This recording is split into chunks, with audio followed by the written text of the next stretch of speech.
Sasa baada ya Eunice kuwa introduced kwa bwana yake Mercy ambaye ni David, baadaye alienda akaonyeshwa rumu yake na akaweka vitu zake kwa rumu yake na akatulia. Alipotulia kule, manake kulikuwa masaa ya usiku, kila kitu ilikuwa imefanyika, hawakuwa wapike saa hizo. Akaanza kujiuliza maswali, na huyu bwana vile nimemuona ni kama, hata kama sikuruhusiwa kumuona kabisa, lakini vile nilimwangalia nilimuona ni kama ni mtu mrefu vizuri, na nimeona kama ako na sura sawa, na alafu Mungu amembariki na mwili mkubwa. I wish singekuwa nimekanywa hii maneno yote ya kushinda nikimwangalia, at least ningemwangalia vizuri. Lakini sasa juu nimeambiwa nisimwangalie, Mungu nipe uwezo tu wa kutokuwa na mwangalia, sababu nikimwangalia labda hii kazi itakuwa imetupa mikono, na vile nimekaa siku mingi bila kupata kazi. Akaomba hiyo ombi, lakini akasema ningekuwa na uwezo ningemwangalia nimuone vizuri, sababu kwa maumbile nimeona ni kama ameumbwa.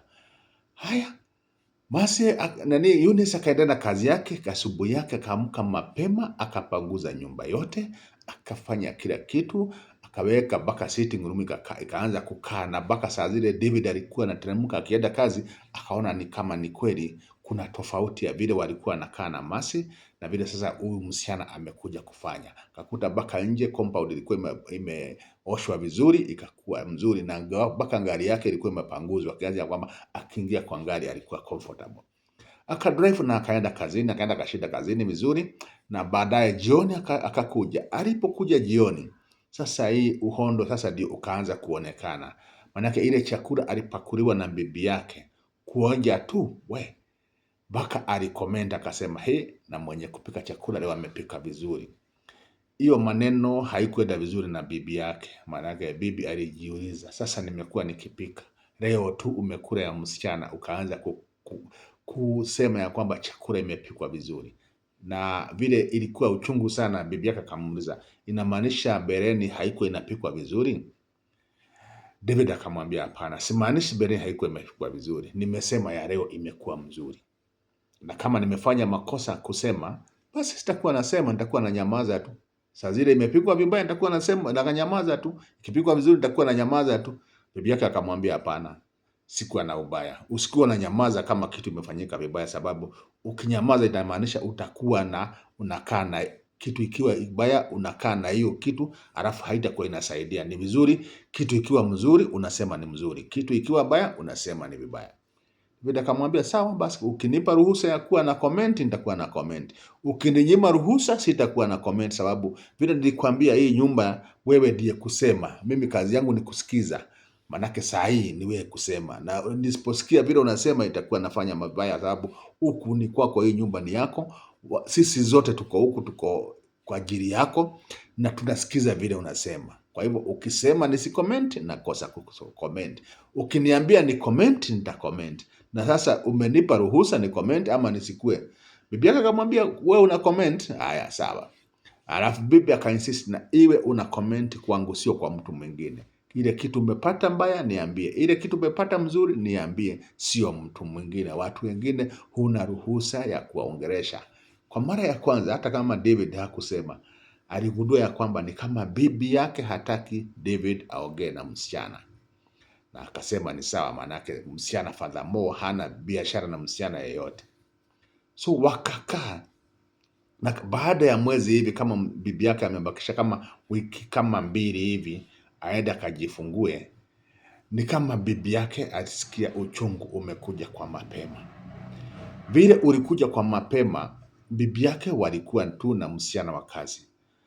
Akamwambia msichana wa kazi, chukua hii simu, fungua namba ya hiyo namba nimesave my husband, mpigie simu mwambie akuje nyumbani haraka. Sasa msichana akafungua ile simu, akaenda kasearch my husband, akapiga, na David akachukua simu akamwambia, honey, how are you? Msichana akamwambia, sio honey, ni mimi Eunice. Nakwambia bibi yako ni kama ako na uchungu, anakuambia ukuje nyumbani haraka.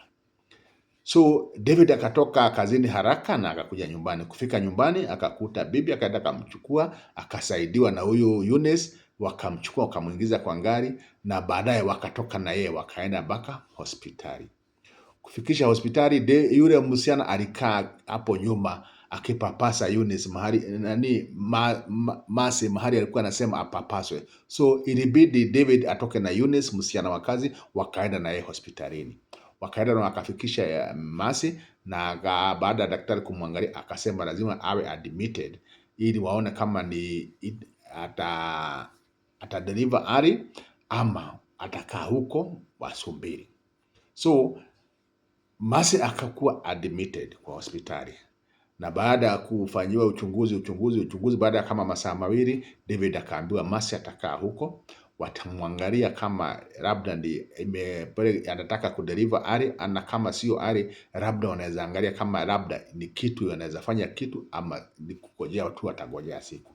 So akakuwa admitted, na immediate sasa ikakuwa sasa David na Eunice wanarudi nyumbani. Wakaanza mwendo, wakaelekea nyumbani, wakaenda hiyo safari yote bila mtu mwingine kuongelesha mwingine. Na walipofika nyumbani, sasa ile silent ambayo ilikuwako kwa ngari wakikuja ilibidi ibrekiwe, sababu sasa David hana mtu mwingine wa kumwambia kama kuna chakula ama hakuna chakula. David akaita msichana akamwambia, hawa Eunice, mlikuwa mmepika?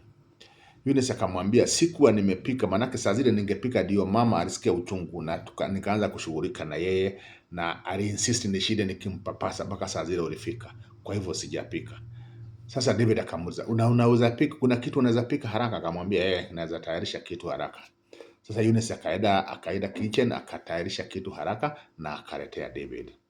David alipokula, kawaida ya David akisikia kitu mzuri huwa anasema ni mzuri. Alimwambia Eunice chakula ilikuwa mzuri, nimeshukuru. Na Eunice akamwambia, umekaribishwa sana, na hii ndio kazi ambayo imenileta huku, kupua na pika kitu mzuri. Saa zile unasema ni mzuri, una appreciate, ninashukuru.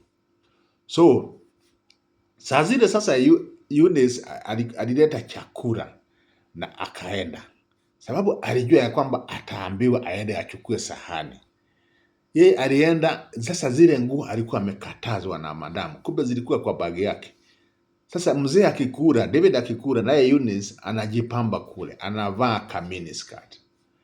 Sasa saa zile kuja kuchukua sahani, saa zile alikuwa anaambiwa chakula ilikuwa mzuri. Msichana alikuwa merembeka mpaka David akamuuliza. Na sasa yule msichana alikuja kuuliza kazi, ndiye huyu yuko mbele yangu ama huyu ni mtu mwingine? Eunice akamwambia, huyu ni huyu tu, lakini sasa unajua, sasa tukiajiriwa kazi tunakuwa na restriction, huwezi hizi maisha yako, unaishi maisha ile madamu wa nyumba anataka. So na sasa juu sasa nimeoga na kutoka hapa naenda kulala, nimeamua tu nibadilishe, nikatoa ile uniform nikavaa hii, sababu hiyo ndio ya kwenda kulala. David akamwambia, na hiyo ya kwenda kulala inakaa ni mzuri sana, si unastahili kuwa unavaa? Akamwambia, hapana, nikivaa hii nitafutwa kazi. So David akauliza tu kiutani, na sasa mimi nikitaka kuona umevaa hivyo nitakuwa nafanya nini? Akamwambia, basi ukitaka kuniona kama navaa hivi, Jumapili kuna kuanga na off.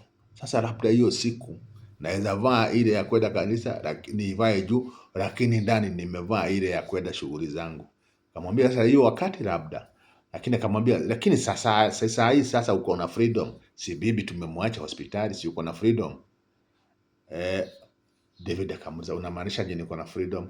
Akamwambia, si bibi tumemwacha hospitali, ile kitu yote ambayo unaweza taka saa hii si unaweza sema ifanyike? David akashangaa, akauliza, na huyu msichana ako na hii gati zote ametoa wapi? Sasa David hakujibu hiyo swali, akamwambia simu ikalia, akaanza kuchukua. Sasa vile alichukua simu, na mimi nitaondoka, nitaenda, na nikirudi nitakuja kukwambia baada ya David kumaliza na simu, msichana alikuwa ameenda ama bado alikuwa ameketi hapa. Kumbuka David na msichana wa kazi wako wenyewe nyumbani paka hao, hakuna mtu mwingine, manake bibi yake amelazwa hospitali, ako karibu kudeliver mtoto. Naitwa Simon Kireho, huku ni Kireho TV. Kama hujaja subscribe, please subscribe, na ambia rafiki yako wa subscribe, ambia rafiki zako wa subscribe, wache watu wa subscribe wakiwa wengi, vitu kama hizi zikuwe zinawapita. Asanteni sana.